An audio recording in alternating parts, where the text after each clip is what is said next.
So in addition to Radical Candor, I've been reading another book in conjunction. This one is Tools of Titans by Tim Ferriss.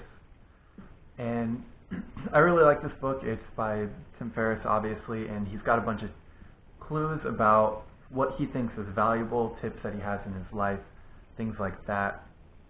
And I read one today that was from Tony Robbins, and I thought it was super interesting. It was the process of the state that you hold at any given point will impact the stories that you tell yourself, and those stories will impact the strategy with which you take on any problems in your life.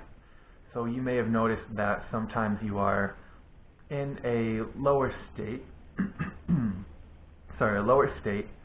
and as a result, you may feel not as creative. You don't solve problems in that pessimistic or negative state as well as you might when you're in a positive one.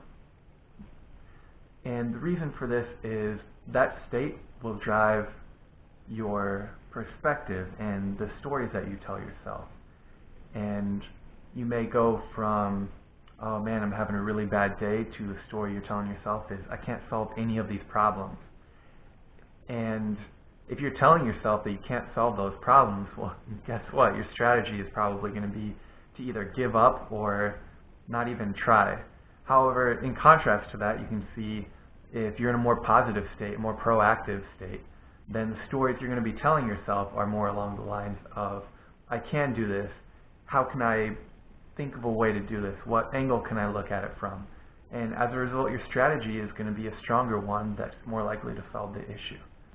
And what I believe is really powerful about this for myself and hopefully for others as well is that by controlling that state, that you can control in the end your ability to solve problems in your lives, whether they're just small temporary ones or whether they've been long ones that have taken a hold of your life for a couple months. And I also want to couple this with another aspect that I learned from listening to the Art of Charm podcast.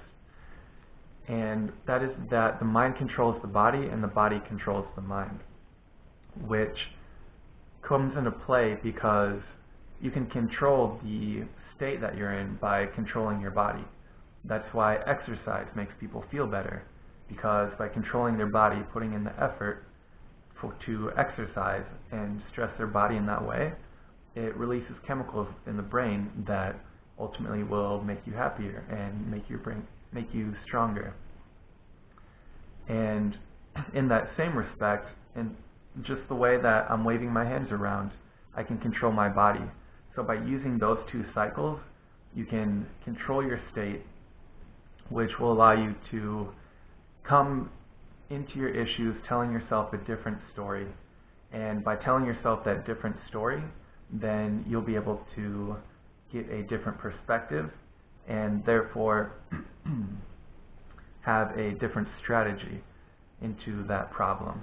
And I think that idea is very powerful. And I know for myself personally, I'm going to be trying to control my state rather than necessarily my strategy as much, because that's further along the chain. If I can cut it off at the feet and make sure that part's handled right, then to some degree the rest will take care of itself.